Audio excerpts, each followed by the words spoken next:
நான் சொல்கிறேன், நாம் தமிழரில் சீமானை நீக்கினால் நாம் தமிழர் தூய்மையாக இப்போ மாநில ஒருங்கிணைப்பாளராக ஒருத்தர் இருக்காங்க கட்சியில் ஏன்னா மீச ராசேந்திரன் சொல்லுவாங்க. அவன் என்ன செய்வான்னு சொன்னால் முத்துராமலிங்கனாருக்கு மட்டும் என்ன செய்வான், பெரிய சூரட்டி அடிப்பான். எப்படின்னா முத்துராமலிங்க தேவர் நினைவை போற்றுவோம் அப்படின்னு அடிப்பான். அயோத்திதாசன் மனிதருக்கு அடிக்க வேண்டியதானே. ராஜீவ்காந்தி இறந்து போன 7வது நிமிடத்தில் உள்துறை அமைச்சராக இருந்த சுப்பிரமணிய சுவாமி புலிகள் தான் கொன்றார்கள் என்று அறிவித்தானே, ஏன் இதுவரை அவனை செயின் கமிஷன் விசாரிக்க? சேட்டப்பேலுக்கு இருக்கிற சாதிக்கு இல்லை. இவன் ஒரு உயர்ந்த சமூகத்தில் பிறந்தவன் என்றால் இவன் ஏன் தாழ்த்தப்படுத்தப்பட்டவருடைய வீடுகளில் விதவிகளே இல்லையா? அங்கே போய் நீ திருமணம் பண்ணிக்கலாம். உனக்கு சரிசமமான சாதிய கட்டமைப்போடு இருக்கிற பெண்ணை தான் நீ திருமணம் பண்ண. அது சாதி மறுப்பு திருமணம் இல்லை. சொத்தை ஆட்டையை போட்டு அந்த ஒரு படத்தை வச்சுட்டு அரசியல் பண்ணுறேன். நான் சொல்கிறேன், சவால் விடுறேன். பிரபாகரனை பற்றி பேசாமல், தமிழீழத்தை பற்றி பேசாமல், பிரபாகரன் படம் போடாமல் நாம் தமிழர் கட்சியுடைய ஒருங்கிணைப்பாளர் என்று சொல்லக்கூடிய சீமானை அரசியல் தளத்தில் நிற்க சொல்லுங்க, ஓட்டு விழுதான் பார்ப்போம். நான் சொல்கிறேன், அண்ணன் திருமாவளவனை விமர்சிப்பதற்கோ, ஐயா சின்ன ஐயா பெரிய ஐயா அவர்களை விமர்சிப்பதற்கோ நம்ம கட்சி தொடங்கல. நம்முடைய எதிரி வேற யாரோ அப்படியே யாரும் சொல்ல வர்றாரு தெரியலங்க. சேட்டை இல்லை, சேட்டை என்ன சேட்டைன்னா எங்க ஊருக்காரங்க யாராக இருக்கு. ஆமாங்க, அவன் எங்க ஊருக்காரங்க. அப்படி பார்த்தா என் ஊருக்கு மருமை நான் பேசுவல. பொண்ணு எடுத்திருக்கா? அப்படி எங்க வீட்டுல பொண்ணு எடுத்திருக்காங்க. அதாங்க பிரச்சனைங்க. ஒரு மகத்தான ஈழத்துல களத்துல நின்று வீரப்பனாரோடு இணைந்து களத்துல நின்று தமிழ் தேசிய மீட்சி படையின் தலைவராக இருந்த முத்துக்குமாரனுடைய கல்லறை காணாமல் வைக்கப்பட்டது. இந்த சேட்டப்பைய பண்ண வேலை. நாம் தமிழர் கட்சி என்கிற இந்த இயக்கம் தொடர்ந்து புலிகளை தடை போடுவதற்கு தூண்டுகோலாக இருக்கிற இயக்கம் என்கிற குற்றச்சாட்டை நான் பதிவு செய்வேன். அந்த இப்போ கூட எண்ணெய் ஏறையெல்லாம் வந்ததில்லை. நான் கேட்குறேன், புலிகளுக்கும் இந்த சேட்டப்பயலுக்கு என்ன தொடர்பு? ஒரு மண்ணாங்கடி தொடர்பும் இல்லை.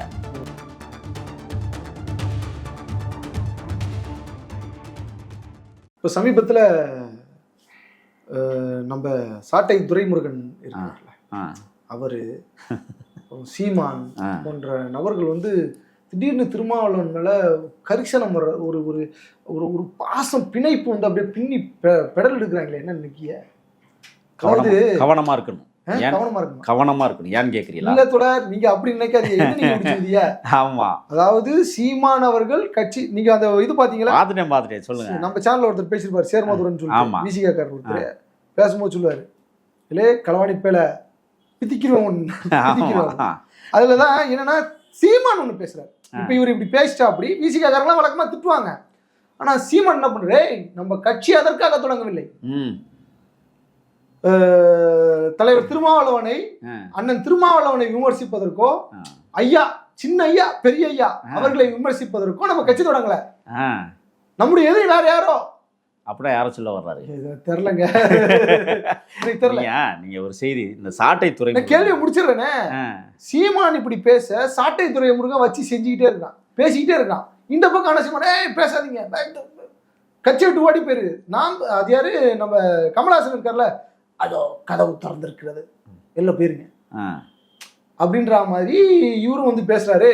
சீமான், நாம் தமிழர் கட்சி, சாட்டை துரைமுருகன் எப்படி பாக்குறீங்க? இல்லை, முதல்ல அந்த சேட்டையை சொல்லணும். இந்த சாட்டை துரைமுருகன் இல்லை, சேட்டை என்ன சேட்டைன்னா, எங்க ஊருக்காரங்க யாராக இருக்கட்டும். ஆமாங்க, அவன் எங்க ஊருக்காரங்க. அப்படி பார்த்தா என் ஊருக்கு மருமையே. அப்ப நான் பேசுவல, பொண்ணு எடுத்திருக்கா? அப்படி எங்க வீட்டுல பொண்ணு எடுத்திருக்காங்க. அதாங்க பிரச்சனைங்க. சரி, என்னன்னா அண்ணன் முத்துக்குமார், சுபா முத்துக்குமார் தமிழ் தேசிய மீட்சி படைகளுடைய தலைவராக இருந்து நாம் தமிழர் கட்சியை உருவாக்கிய தளபதிகளில் ஒருவர். மதுரை மாநாடு, முதல் மாநில மாநாடு 2010 நடக்கும்போது தலைமையேற்று அந்த மாநாடை நடத்தி வெற்றி கண்ட மகத்தான மாபெரும் ஒரு வழிகாட்டி அண்ணன் முத்துக்குமார். அவர் திருமணம் ஆகி ஒரே ஆண்டில் புதுக்கோட்டை வீதியில் வெட்டி கொல்லப்படுகிறார். அவருடைய மனைவி தான் இன்னைக்கு சாட்டை துரைமுருகனுடைய மனைவி. தெரியுமா உங்களுக்கு? என்ன நடக்குதுன்னு சொன்னால், அண்ணன் காளிமுத்து அவருடைய மனைவி ஈழத்துக்காரன், எங்களையெல்லாம் பாசத்தோடு தம்பி என்று அன்பாக அழைக்கக்கூடியவர். அண்ணன் முத்துக்குமார் 2வது பொண்ணு, அவங்க வீட்டில் பிறந்த 2வது பொண்ணை திருமணம் பண்ணிக்கிறாரு. ஐயா பல நெடுமாறன் தலைமையில் எல்லாரும் கலந்துக்கிறாங்க. இந்த சீமானும் போகிறார். அங்கே ஒரே ஆண்டில் அவரை வெட்டி படுகொலை செய்யப்பட்டதற்கு பிறகு அந்த பொண்ணை இந்த சேட்டைங்கிறவன் கல்யாணம் பண்ணிக்கிறான். அது பெரிய விஷயம் தானே, அது வரவேற்க இல்லை. அது என்னன்னா, இங்கே தான் சூட்சுமம் இருக்குது. அண்ணன் முத்துக்குமார் படுகொலை செய்யப்பட்டதற்கு பிறகு அந்த பிரேதத்தை அந்த உடலை அண்ணன் காளிமுத்து வீட்டுக்கு பக்கத்தில் அவருடைய பெரிய இடம், அந்த இடத்துல சாலை மார்க்கமாக பட்டுக்கோட்டை புதுக்கோட்டை சாலை மார்க்கத்தில் ஓரமாக ஒரு இடத்துல நினைவகம் கட்டுவதற்காக புதைக்கப்படும். இன்னைக்கு அந்த அந்த புதைகுழியே இல்லைங்க. என்ன சொல்லுதிய? இந்த சேட்டப்பை என்ன பண்ணிட்டான்னு சொன்னால், நான் தானே இந்த வீட்டுக்கு மருமையன், அதை அப்புறப்படுத்திட்டான். ஒரு மகத்தான ஈழத்தில் களத்தில் நின்று வீரப்பனாரோடு இணைந்து களத்தில் நின்று தமிழ் தேசிய மீட்சிப்படையின் தலைவராக இருந்த முத்துக்குமாரனுடைய கல்லறை காணாமல் அடிக்கப்பட்டது. இந்த சேட்டப்பையை பண்ண வேலை. இப்போ இந்த சேட்டை துரைமுருகன்கிட்ட சொல்ல வரேன். அவருடைய அந்த காளிமுத்துன்னு சொல்கிறல, அவர் யாருன்னு சொல்லிடுறேன். மாவட்ட திராவிடர் கழக தலைவராக இருந்து நாம் தமிழர் கட்சியில் மாநில ஒருங்கிணைப்பாளராக இருந்து வந்தார். அவருக்கு பையன், ஒரே ஒரு பையன் கரிகாலனா, அவன் மருத்துவராக இருக்கேன். இந்த சொத்துகள் அவருக்கு நிறைய சாலை மார்க்கங்களாக கிடக்கிற சொத்துக்கள், அதை ஆட்டையை போடுறதுக்கு இவன் பிளான் போட்டுக்கிட்டு இருக்காங்க. அப்படியேப்பட்ட இந்த சேட்டப்பைய யாரை வம்புழுக்கிறான்? அப்பழுக்கற்ற ஒரு அரசியல் ஆளுமையை தொடர்ந்து வம்புழுத்துக்கிட்டு இருக்கான். ஏன்னா அண்ணன் சொல்லுவார்ல, ஒரு சாதி புத்தி, அந்த புத்தி அவனுக்கு நிறைய. நான் கேட்குறேன், நீங்கள் சொன்னீங்கல்ல விதவைக்கு இல்லை நீங்கள் விதவைக்கு மறுமணம் கொடுத்தது நல்லது தானே? நல்லதுதான். இல்லை சாதி புத்தி சொல்லக்கூடாது, அது ஒட்டுமொத்த அந்த சமூகத்தை சேர்ந்தவர்கள் அப்படி சொல்ல. இவனுக்கு இருக்கிற சாதி புத்தியை நான் பேசுகிறேன். இந்த சேட்டப்பைகளுக்கு இருக்கிற சாதி புத்தி இருக்குல்ல, இவன் ஒரு உயர்ந்த சமூகத்தில் பிறந்தவன் என்றால், இவன் ஏன் அந்த தாழ்த்தப்படுத்தப்பட்டவருடைய வீடுகளில் விதவிகளே இல்லையா? அங்கே போய் நீ திருமணம் பண்ணியிருக்கலாம் தானே? உனக்கு சரிசமமான சாதிய கட்டமைப்போடு இருக்கிற பெண்ணை தான் நீ திருமணம் பண்ணிக்கணும். அது சாதி மறுப்பு திருமணம் அல்ல, சொத்தை ஆட்டையை போடுற திருமணம். இந்த தானே வாழ்ந்துட்டு இருக்காங்க. இல்லை, அந்த சேட்டப்பைய தொடர்ந்து பல நேரம் அந்த அண்ணன் காளிமுத்து கூட, அவர் சாதாரண ஆள் கிடையாது. ஈழத்திற்காக தன்னை தியாகம் செய்த தலைவர். அவருடைய வீட்டில் தேசிய தலைவர் பிரபாகரன் பலமுறை தங்கியிருந்து போன வீடு அவர் வீடு. அப்படியேப்பட்ட ஒரு வீட்டில் தான் போய் பொண்ணு. நான் இப்போ கூட எண்ணெய் ரெய்டெல்லாம் வந்ததில்ல. நான் கேட்குறேன், புலிகளுக்கும் இந்த சேட்டப்பைகளுக்கும் என்ன தொடர்பு இருக்கு? ஒரு மண்ணாங்கடி தொடர்பும் இல்லை.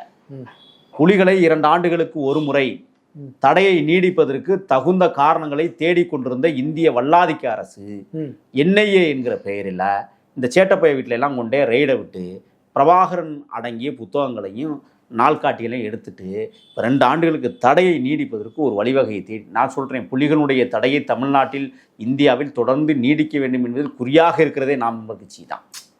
என்ன நீங்கள் இப்படி உருட்டுறீங்க? நான் உருட்டலைங்க, உண்மையை சொல்கிறேங்க. இதே சீமான் 2 ஆண்டுகளுக்கு முன்பு சொன்னான், ராஜீவ்காந்தியை நாங்கள் தான் கொன்றோம், முடிஞ்சா 2 ஆண்டு தடை போட்டான்.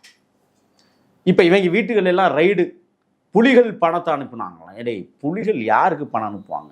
புலிகளே தன்னுடைய ஆயுதங்களை மௌனித்து மௌனமாக இருக்காங்க. அவங்களுடைய செயற்பாடு எதுவுமே இல்லை. 1991 மே 21 ராஜீவ்காந்தி என்கிற மகத்தான தலைவர் இந்த மண்ணிலே வீழ்த்தப்பட்டிருக்கிறார். நான் இப்போ குற்றச்சாட்டு வைக்கிறேன், RSS கும்பல் தான் ராஜீவ்காந்தியை படுகொலை செய்தார்கள்.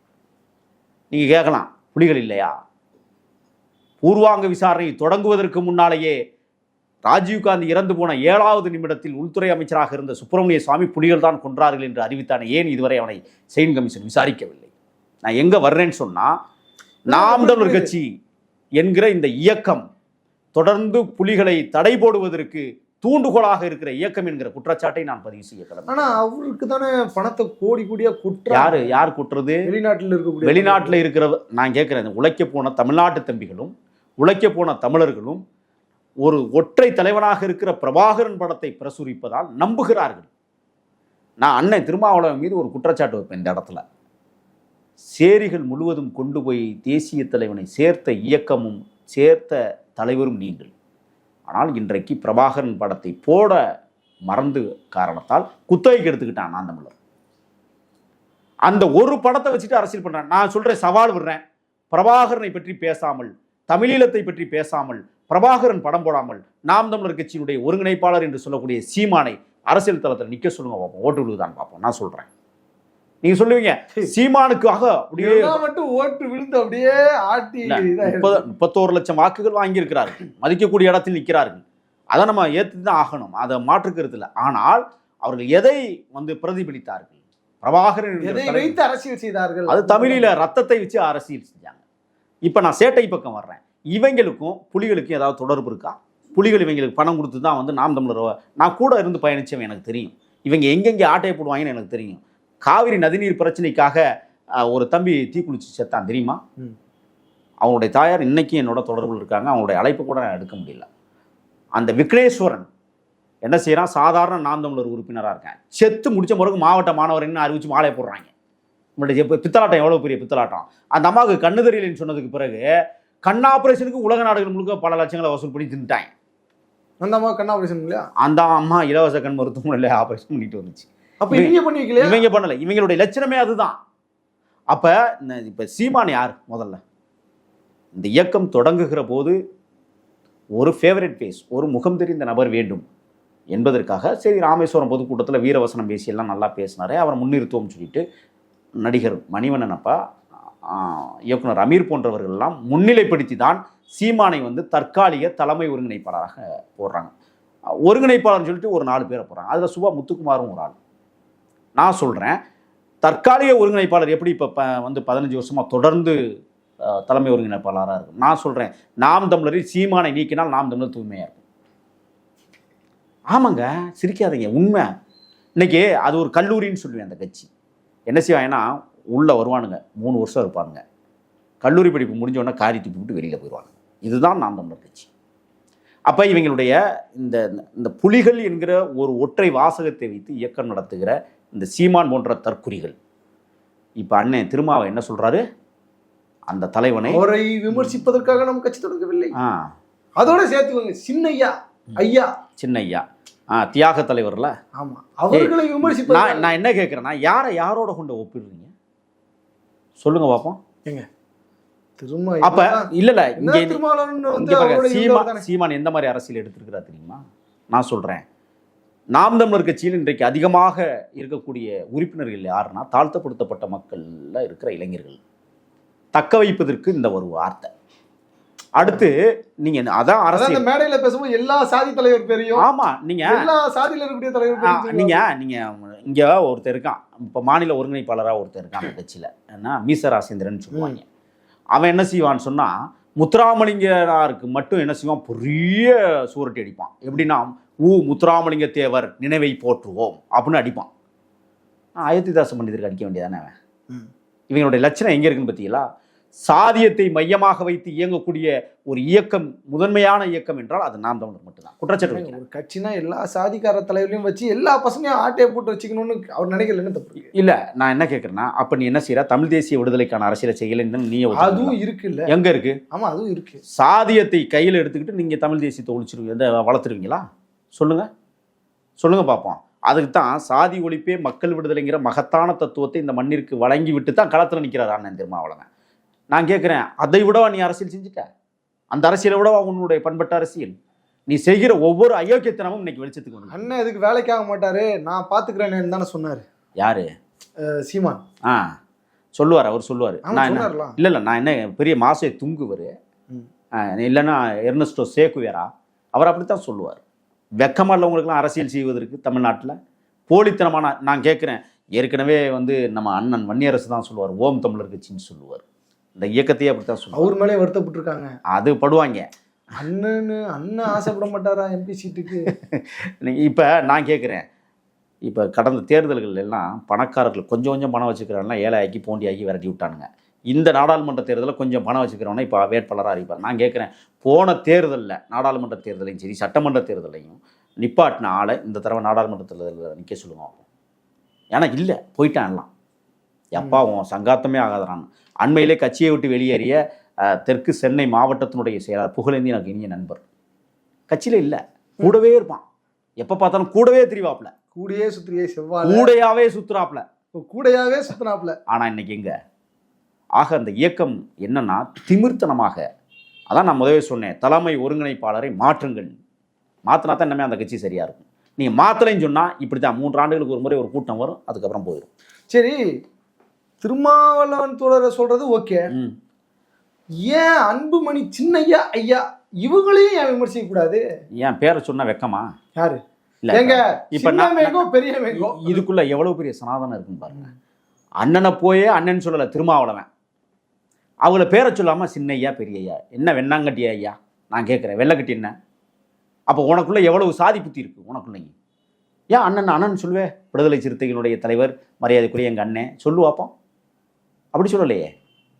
ஆனால் திருமாவளவனை ஐயா சின்னையா என்ன என்ன என்னப்பா மாத்து, இங்கே தான் அவனுடைய அரசியலை புரிஞ்சு கொள்ள வேண்டும். இது மோசமான அரசியல், மோத விடுகிற அரசியல். நம்ம கவனமாக இருக்கணும். ஓ, நீங்க 2 பேரும் அடிச்சுக்கோங்க, அதுல நான் வந்து குளிர்காயிறேன். இதுதான் அவருடைய சித்தாந்தம். நான் ஒரு முறை சீமானோடு பயணிக்கிறேன். எங்கே இருந்துன்னா,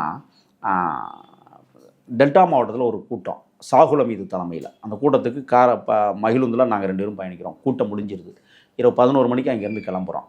3 மணி 4 மணி என்ன சொல்கிறாரு, டேய் அன்புக்கிட்ட பேசிட்டே வா. அன்புங்கிறவன் ஓட்டுநர், அவன் இறந்துட்டான். இப்போ அன்புக்கிட்ட பேசிட்டு வா இளையவங்களை, ஏதாவது சரி நான் பேசிகிட்டே போகிறேன் நான். அப்போ ஒரு வார்த்தை, இந்த மரக்காணத்துக்கு முன்னாடி ஒரு ஊர் இருக்குது, சாதி பேரோடு சேர்ந்த ஊர். நான் சொன்னேன், அண்ணே நம்மலாம் ஆட்சிக்கு வந்துட்டா இதெல்லாம் தூக்கிடணும்னே. ஏன் உனக்கு என்ன வலிக்குது? சரி, அது வாட்டுக்கு இருந்தால் உனக்கு ஏன் வலிக்குது? அது இருந்துட்டு போகுது, அதெல்லாம் நம்மளுடைய வேலையா அப்படின்னு சொல்ல ஒரு நபர் தான் சீமான். இப்போ நான் சொல்கிறேன், இப்போ இது என்னென்னா, இது முட்டி விடுற வேலை. அண்ணன் திருமாவளவனை, சின்னையாவை, பெரியய்யாவை முட்டி விடுற வேலை. இந்த முட்டி விடுற வேலையை தொடர்ந்து ஆர்எஸ்எஸ் சித்தாந்தம் கையில் எடுத்து இருக்குல்ல, அதனுடைய பிரச்சார பீரங்கி தான் சீமான். ஆக சீமான் போன்ற தற்குறிகள் எல்லாம் தமிழ்நாட்டில் ஓட விடுகிற காட்சி தான் நமக்கு முக்கியம். அவன் துரத்தி அடிக்கணும், இல்லைன்னா சாபக்கேடு தமிழ்நாட்டில். அது பேசுனதுல நடித்தேன், சண்டை முட்டி விடுறது. நான் கேட்குறேன் ஈழத்தமிழர்களை வச்சு செஞ்சீங்கல்ல, எந்த ஈழத்தமிழருக்காவது நீங்கள் வந்து ஒரு சின்ன உதவி செஞ்சதுண்டா? சொல்லுங்க பார்ப்போம். எவனுக்காவது ஒருத்தனுக்கு எங்கேயாவது இங்கேருந்து நீங்கள் வந்து ஈழத்துக்கு போன இப்படி பேசாதீங்க. என்ன, அங்கேருந்து வர்றவர்கள் பிரான்ஸ், சுவிட்சர்லாந்து பணத்தோடு வரணும். இல்லை அப்படி இல்லைங்க. அங்கே போயிட்டு குடியுரிமை வேணும் அப்படின்னா அண்ணன் கையெழுத்து போட்டால் போதுன்றதை சொன்னார். ஆமாம், அதிபதி இல்லை. ஆமாம், அதிபதி தான். கையெழுத்து போட்டால் அங்கே எல்லாம் நடந்துடும். ஏங்க நீங்கள் வேற நகைச்சுவையாக பண்ணலைங்க இதெல்லாம் சொல்கிறேன். இப்படிலாம் சொன்னால் அப்படி அதாவது தமிழ்நாட்டிற்கென்று ஒரு பாராளுமன்றத்தை நிறுவோம்னு சொன்னார். நிறுவிடு பார்ப்போம். நாங்கள் நெய்தல் படை அமைப்போம். பேச்சுக்கு வேணால் அழகாக இருக்குங்க, நடைமுறைக்கு சாத்தியமில்லை. நீ ஒருவேளை வாய்ப்பே இல்லை, ஒருவேளை நீ சட்டமன்ற உறுப்பினர் ஆகிட்டா கூட நீ சட்ட புத்தகத்து மேலே சத்தியப்பிரமாணம் எடுத்து தான் அவன் பதவியை பிரமாணம் எடுத்துக்க முடியும். இல்லைங்க, நான் இதெல்லாம் இல்லை, திருக்குறள் மேலே தான் வச்சு எடுக்கணும். எனக்கு சட்டம், இந்திய சட்டம் தேவையில்லைன்னு சொன்னால் தூக்கி உள்ளே வச்சு உனக்கு விளக்கமாக தடிதான் ஐயா. அதை புரிஞ்சுக்கணும். முதல்ல அரசியல் யதார்த்தத்தை புரிந்து கொள்ள வேண்டும்.